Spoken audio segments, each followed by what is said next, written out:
जो लोग अपने जीवन में उन्नति देखना चाहते हैं, बढ़ोतरी देखना चाहते हैं, जयवंत होना चाहते हैं, ये कुछ चीजें जो मैं आज आपको बताने के लिए जा रहा हूं, ये ग्रेट काम आपकी लाइफ में करेगी अगर आपने इन्हें माना तो।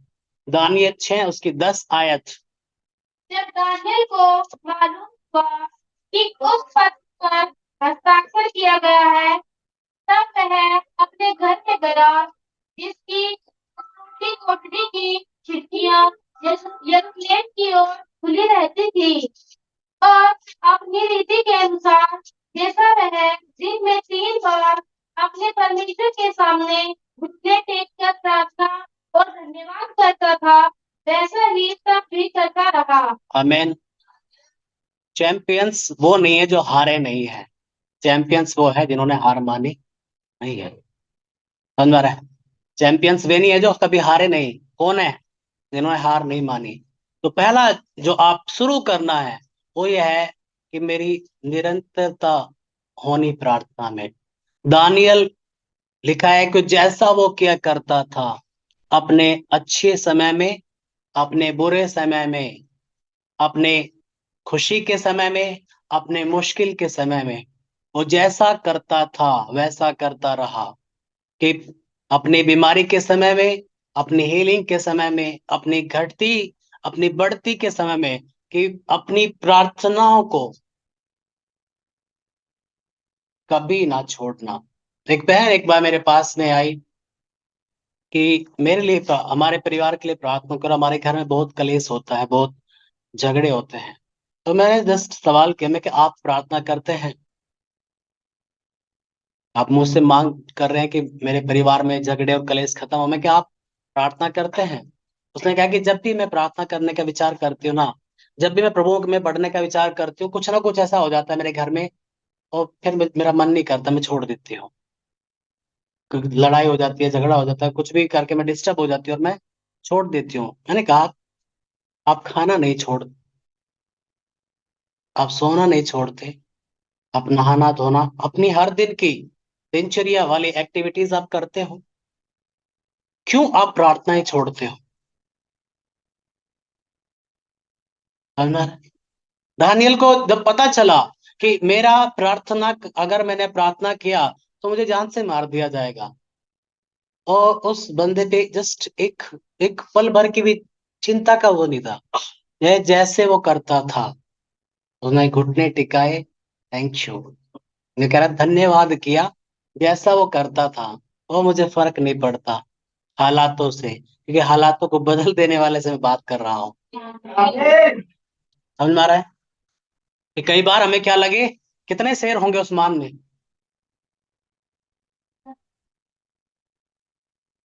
कितने शेर होंगे उस समय? जैसे कि अभी फांसी की सजा होती है, कि उस समय वो फांसी की सजा ऐसे थी, तो शेरों के आगे फेंका जाना, और वो इतने खूंखार शेर होते थे। तो जब आप पढ़ते हो कि दानियल के बैरियों को जब फेंका भी नहीं गया था, बाहर से पकड़ के ले गए, और उनकी हड्डियां तक उन्होंने नहीं छोड़ी।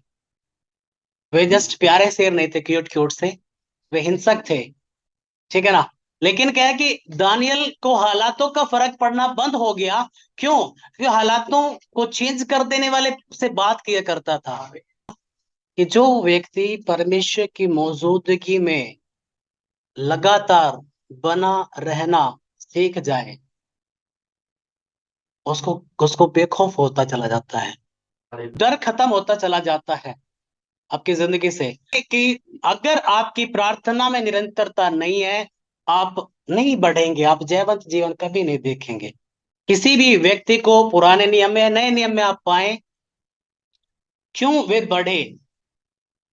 क्योंकि उनको परमेश्वर विश्वास था और वो उसके साथ समय बिताते थे।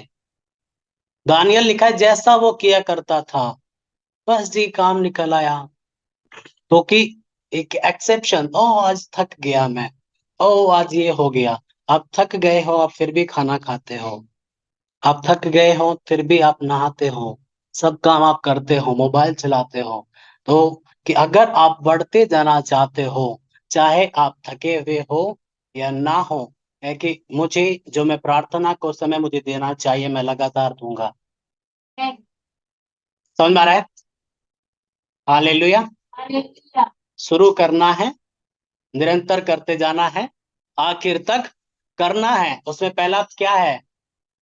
दानियल के समान प्रार्थना करना। ठीक है, अपनी रीति के अनुसार। रीति मतलब चलती हुई जो चलती हुई आ रही है।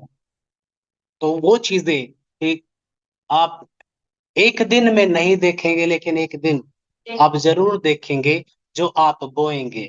हमें जब आप पाते हो कि दानियल जो जस्ट किया करता था वैसे ही, लेकिन आप पाते हैं कि उसकी लाइफ में एंजल्स ऑपरेट होने लगे। समझ में आ रहा है? एक्चुअली काम देखने लगा वो। जब उसको फेंका गया, एक सेकंड एंजल देर नहीं थे। एक सेकंड के लिए अगर होते तो क्या करते? डेड बॉडी लेकर के आते कि जी बस हमारे हाथ से तो निकल गया, दानियल तो थोड़ा सा लेट हो गए। क्या? नो, है वो अपने दूतों को तेरे निमित्त आज्ञा देगा कि वो तेरे साथ जाए, तेरी रक्षा करे। तो आप पाते हैं एंजलिक काम होते हुए आपकी लाइफ में, स्पिरिचुअल काम होते हुए लाइफ में। आप पाते हैं कि एंजल्स आपकी लाइफ में ऑपरेट करना स्टार्ट करते हैं।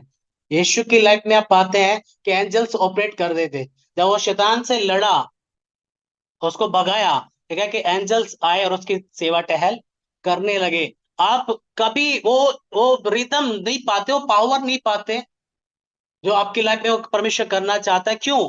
क्योंकि वो निरंतरता चाहता है। दानियल गए जैसा किया करता था, द हैबिट ऑफ प्रेइंग। यीशु कई बार आप पाते हैं कि वो सुबह सूरज के बहुत पहले ही निकलने से जंगल में चला जाता था। कई बार पूरी पूरी रात उसने क्या किया? प्रार्थना किया।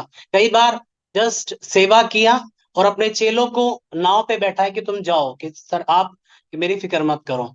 और वो कहा कि वो चला गया प्रार्थना करने में, कि उसको क्योंकि कि मुझे चार्जिंग जरूरी है। आप एलिया के बारे में जब आप पढ़ते हो कि एलिया जब प्रार्थना में था, उसने परमेश्वर की आवाज को सुना और उसने आहाब को चेतावनी दे दिया, है ना।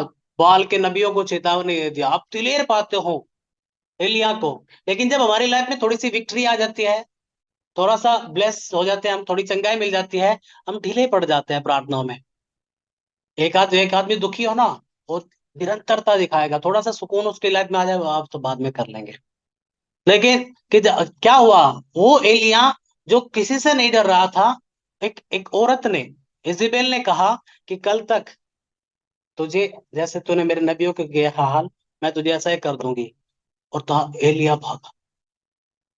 ठीक है, कह रहा है एलिया अपना प्राण बचाने के लिए भागा और दौड़ता जा रहा है, दौड़ता जा रहा है, दौड़ता जा रहा है। एक पेड़ के नीचे आकर के प्रार्थना चेंज होती है। पहले क्या बोलता था?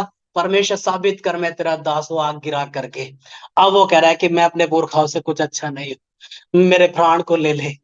परमेश्वर, मैं जीना नहीं चाहता। मेरे कह रहे कि एक औरत से वो डर के इतना भाग रहा है, वहां के राजा से नहीं डर रहा था। लेकिन जब आपकी प्रार्थनाएं डाउन आती है, आप छोटी चुनौतियों को फेस करने से डरते हो।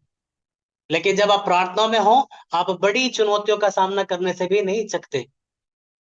इसलिए क्या कि दानियल के समान कि निरंतर करते जाना प्रार्थनाओं को। कि हालेलुया। यशाया 55 उसकी 4 में लिखा है, प्रभु यहोवा ने मुझे सीखने वालों की जीभ दी है कि मैं थके हुओं को अपने वचन के द्वारा संभालना जानूं। भोर को वह नित मुझे जगाता और मेरे कान खोलता है कि मैं शीशे के समान सुनूं। प्रभु यहोवा ने मेरा कान खोला है और मैंने विरोध न किया, न पीछे हटा। ये यहाँ पर यीशु के बारे में प्रोफेसी हो रही है। कहे कि क्या करता है परमेश्वर? मुझे भोर को जगाता है और मेरे कानों को खोलता है ताकि मैं उसकी आवाज को सुनूं। समझ रहा है कि यीशु की एक हैबिट कि आप क्यों परमेश्वर की इच्छा को उन्हें पता था, क्योंकि क्या है कि वो सुबह उठ करके परमेश्वर की इच्छा जानने के लिए प्रार्थना करता था।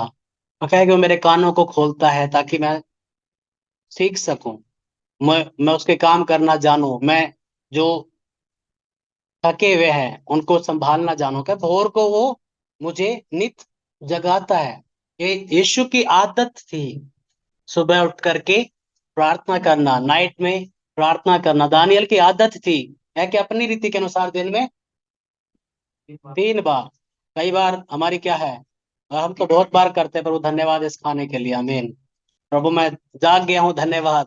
प्रभु मैं सो रहा हूँ, धन्यवाद। नहीं क्या है कि यीशु ने कहा एट लीस्ट, ठीक है, तुम घंटा भर भी मेरे साथ नहीं जाग पाए तो, कि कम से कम प्रार्थना का 10वां भाग कितना है, 2 घंटे 40 मिनट। कि आप सुबह उठते हैं, आप दोपहर में, दिन के बाद समय है, नहीं तो नाइट में जब आप प्रेयर करेंगे, आपकी लाइफ में आप स्पेशल ग्रोथ पाएंगे, खास अनुग्रह पाएंगे। आमीन।